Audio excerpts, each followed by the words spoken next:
सुमित भागते हुए बाहर आया और उसने देखा कि बाहर का माहौल तो स्टेशन से भी ज़्यादा डरावना था। ना कोई इंसान, ना कोई गाड़ी, दूर दूर तक अंधेरा। ऐसा लग रहा था मानो ये जगह सदियों से वीरान पड़ी हो। ये नज़ारा देखकर सुमित का मन बैठा जा रहा था कि तभी सुमित को रोड की दूसरी तरफ एक परछाई सी दिखाई दी। सुमित ये देखकर कुछ समझ पाता कि वह परछाई चीखते हुए वापस गायब हो गई। सुमित डर से वहीं गिर पड़ा और फिर थोड़ी देर बाद अपने आप को संभालते हुए वो स्टेशन से थोड़ा बाहर आया। दूर दूर तक जंगल दिखाई दे रहा था। सुमित वहीं डरा और घबराया सा खड़ा ये सोच रहा था कि अब क्या करूं, यहाँ से कैसे निकलूं। ना उसके पास उसका सामान था और ना ही फ़ोन में सिग्नल। वो करता भी तो क्या। स्टेशन पे वापस जाना यानी अपनी मौत को दावत देने जैसा लग रहा था। तो वो हिम्मत करके उसी जंगली रास्ते पे आगे बढ़ने लगा, इस उम्मीद में कि कहीं कोई मदद मिल जाए। सुमित उस पतले से जंगली रास्ते पे आगे बढ़ने लगा। अभी सुमित कुछ आगे बढ़ा ही था कि सुमित को जंगल से भेड़ियों की आवाज़ें आने लगी।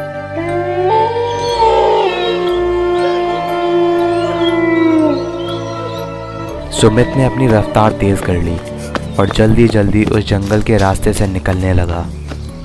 पर पता नहीं क्यों उसको लग रहा था कि वो जितना आगे जाता जा रहा है उतना ही जंगल और घना होता जा रहा है कि तभी सुमित को अपने से लगभग 100 मीटर आगे एक जानवर दिखा।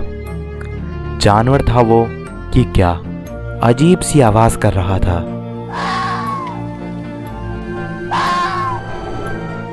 सुर्ख लाल आंखें और वो सुमित की तरफ ही देख रहा था।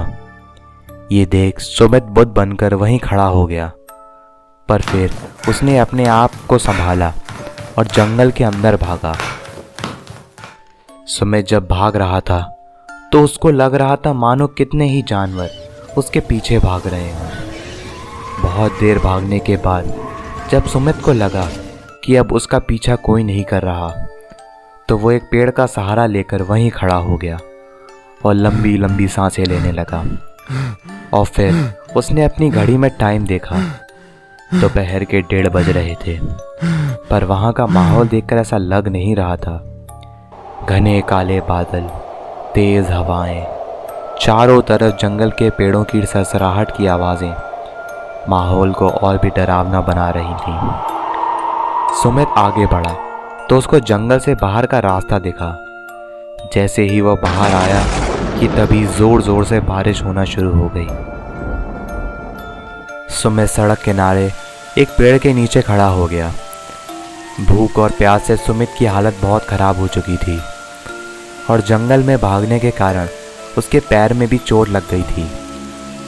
वो अभी उस पेड़ के नीचे बैठा यही सोच रहा था कि किस मुसीबत में पड़ गया हूँ कि तभी उसको किसी गाड़ी के आने की आवाज़ आई। सुमित खड़ा हो इधर उधर देखने लगा और उसको दूर एक बस आती दिखी। उस बस को आते देख मानो उसको एक उम्मीद मिल गई हो। पर बहुत देर के बाद भी जब बस उसके पास नहीं आई तो सुमित ने अपनी घड़ी देखी। उसको वहाँ खड़े खड़े 45 मिनट से भी ज़्यादा हो गए थे, पर ना तो वो बस उसके पास आ रही थी और ना पीछे जा रही थी। वो बस एक जगह खड़े मानो किसी का इंतज़ार कर रही थी। ये देख सुमित को बड़ा अजीब सा लगा। वो जैसे ही दूसरी तरफ मुड़ा कि तभी एक बहुत तेज रोशनी उसके पीछे आई और जैसे ही वो दोबारा बस की तरफ मुड़ा कि वही बस बहुत तेज़ रफ्तार में सुमित की ही ओर आ रही थी। और देखते ही देखते सुमित की आंखों के सामने से वो बस बहुत सारे लोगों को कुचलते हुए उनके ऊपर से निकल गई। अभी जो रास्ता शांत पड़ा था अचानक से लोगों के शोरगुल से भर गया। और जब सुमित ने उन लोगों को ध्यान से देखा तो वो लोग तो जिंदा ही नहीं थे। किसी की आंखें नहीं थीं तो किसी के पेट का मांस फटा हुआ था। ये भयानक दृश्य देखकर सुमित इतना डर गया कि वो चिल्लाते हुए वहाँ से भागा। भागते भागते ना जाने वो किधर पहुँच गया उसी को पता नहीं चला। पर रास्ते में उसको एक पुराना सा बोर्ड दिखाई दिया जिस पर लिखा था नदी गांव 15 किलोमीटर। उस बोर्ड को देखकर ना जाने क्यों उसके मन में घबराहट और उम्मीद एक साथ आए। पर सुमित जानता था कि ये गांव उसकी आखिरी उम्मीद है यहाँ से बाहर निकलने की। पर भूख और प्यास से सुमित की हालत खराब थी। पर उसने अपनी बची खुची ताकत को इकट्ठा किया और वो आगे बढ़ने लगा, क्योंकि वो जानता था कि अगर रात होने से पहले वो नदी गांव नहीं पहुंचा तो रात में इस जंगली रास्ते से निकलना और भी मुश्किल हो जाएगा। सुमित आगे बढ़ता गया और साथ ही साथ समय भी। नदी गांव के रास्ते तक सुमित के साथ बहुत कुछ हुआ। कहीं उसको लोगों की परछाई दिखी तो कहीं कोई औरत चिल्लाते हुए उसके सामने से भागी, तो कहीं जंगली जानवरों की आवाजें।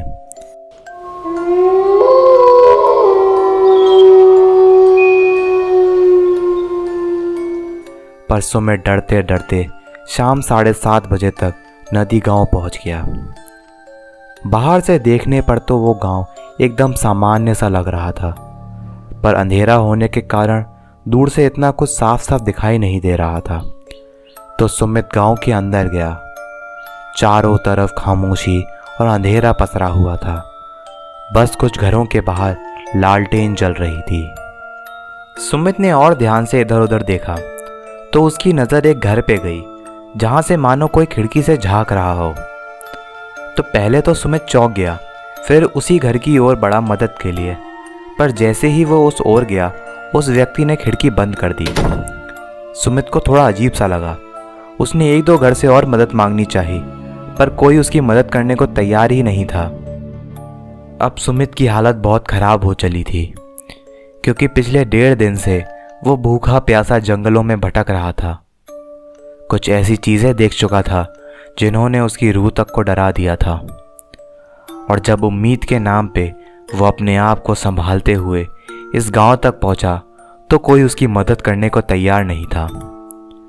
उम्मीद हारा और डरा सुमित गांव के बीचों बीच मौजूद एक बरगद के पेड़ के नीचे जाकर बैठ गया और रुबासा सा होकर बोलने लगा, मैंने क्या किया किसी के साथ जो ये सब मेरे साथ हो रहा है।